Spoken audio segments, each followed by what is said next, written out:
DMTV Info, votre chaîne d'information en temps réel. La politique, la santé, le sport, les faits de société, la musique, les rumeurs et bien plus encore. Vous découvrirez cela dans notre chaîne DMTV Info.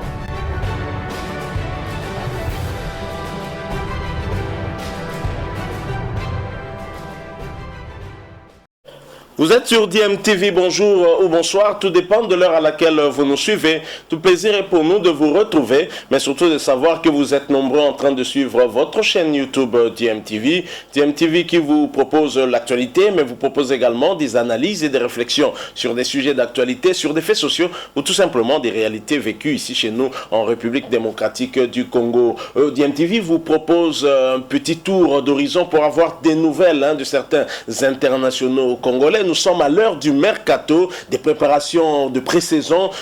Certaines équipes affûtent leurs armes pour mieux aborder la saison prochaine. Il y a certains Congolais dont le contrat reste en cours, d'autres le contrat fini, cherchent des points de chute et encore d'autres ont la possibilité de renouveler leur contrat dans leurs équipes actuelles. Alors ce tour d'horizon, nous allons le débuter par un international congolais de l'Angleterre, de la deuxième division anglaise. Il s'agit de Britt Assombalonga, dont on n'avait plus des nouvelles depuis la fin de son contrat avec son ancien club Middlesbrough, où Britt Assombalonga avait vu deux internationaux congolais le rejoindre, notamment Yannick Yala Bolazi ainsi que Niskens Kebano. Les deux Congolais cités ont été prêtés, leur prêt était arrivé à leur terme et donc cherchent également un point de chute pour relancer leur carrière. Alors Britt Assombalonga a rejoint officiellement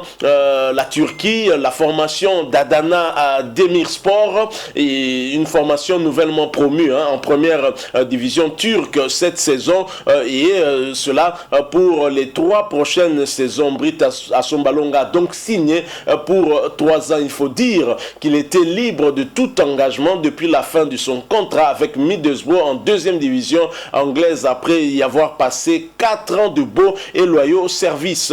À un certain moment, on l'a cité du côté de l'Écosse en première division écossaise, dans l'équipe du Glasgow Rangers, l'équipe qui domine même le championnat écossais avec Celtic Glasgow, mais des rumeurs qui faisaient aussi état du pourrissement de l'ambiance dans les vestiaires avec la présence de l'international congolais et de son coéquipier Ashley Fletcher.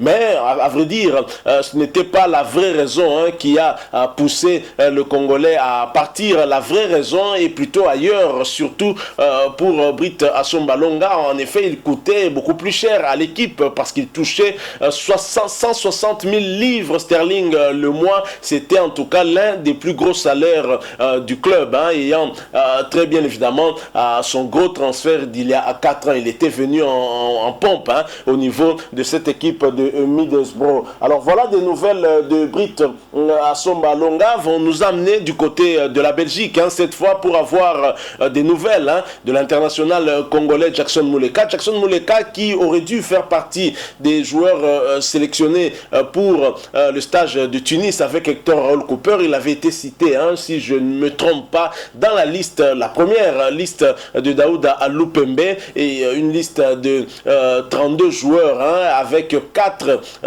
en réserve, au total 36 joueurs. Jackson Muleka faisait partie de ces joueurs, et lorsque Hector Raoul Cooper a réaménagé sa liste, Jackson Muleka n'a plus fait partie. Alors on n'avait pas trop d'informations sur cette absence-là, et finalement on avait ouï dire qu'il aurait s'agi d'un problème physique qu'il a connu vers la fin de la saison, je pense lors des dernières journées de la Jupiler Pro League. Alors Jackson Muleka, le Standard de Liège, club où il évolue en Jupiler Pro League, la première division belge, ont réussi à prendre le déçu, 3-2 devant la formation du Cercle de Bruges, une formation de la Jupiler Pro League également, première division belge, et c'était au cours d'un match amical, comptant bien entendu pour les préparatifs de la saison. Il faut dire que l'attaquant ancien du tout-puissant Mazembe, international congolais, disputait là son tout premier match de préparation alors que le club en a déjà joué 2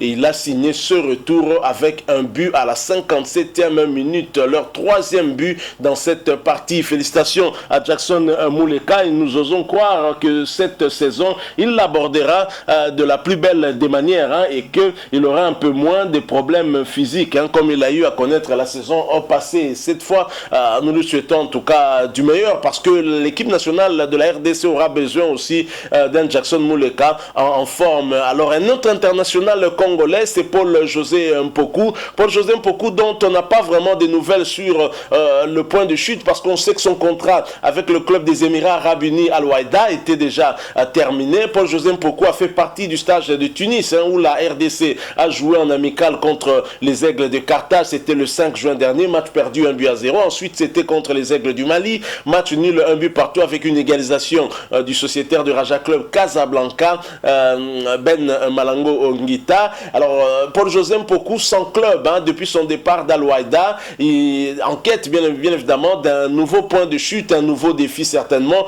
pour lancer la nouvelle saison. Plusieurs offres seraient sur la table du Congolais, mais un choix devrait être opéré. Alors, parmi les offres déjà reçues, vient s'ajouter celle d'un club indien évoluant en première division. Il s'agit du club de Kerala Blasters FC, qui serait en discussion avec les représentants du joueur. Alors, bien évidemment, ce n'est pas par hasard que ce club s'intéresse à Paul-José Mpoku.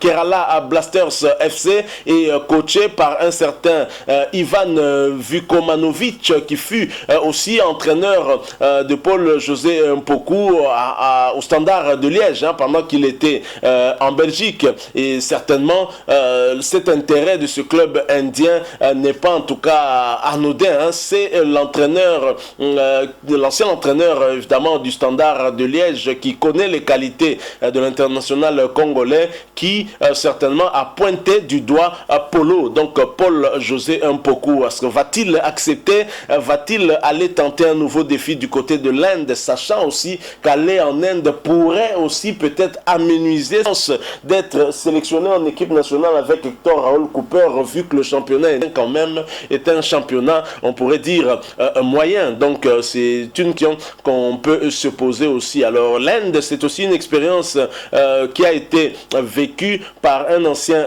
international congolais, Jacques Magoma, pour ne pas le citer, a eu aussi en tout cas à connaître une expérience en Inde. Est-ce que c'était une bonne expérience, hein? Peut-être pas. On verra bien où pourra chuter Paul-José Mpoku. Terminons ce petit tour d'horizon, hein, sur les internationaux congolais par des nouvelles nous venant du Maroc, hein. On sait que Jean-Florent Ibenge séjourne actuellement au Maroc. On l'a d'ailleurs vu sur une photo avec Yannick Bangala. Yannick Bangala qui évolue également au Maroc. Mais nous parlons du Maroc par rapport au Raja Casablanca, qui est qualifié en finale de la Coupe de la Confédération africaine, hein, finale qui sera 100% maghrébine, hein, puisque Raja Casablanca va jouer contre la jeunesse sportive de Kabylie. Ce sera le samedi 10 juillet prochain. Alors une énorme somme d'argent est promise, hein, aux joueurs du Raja Casablanca en cas de victoire en finale de la Coupe de la Confédération face à la jeunesse sportive Kabylie. Le samedi 10 juillet prochain va se jouer en effet le match du titre, hein, de la deuxième compétition interclub africaine. Alors pour mieux aborder cette rencontre décisive, parce que vous le savez, une finale ne se joue pas mais elle se gagne. Les joueurs rajaouis auront alors un stimulant considérable, une somme de plus ou moins 100 000 dirhams monnaie marocaine, hein, soit un peu plus de 11 200 $ américains serait versé en tout cas à chacun des joueurs du Raja Club, du Raja Casablanca, en cas de sacre des Aigles Verts face aux Algériens de la JSK.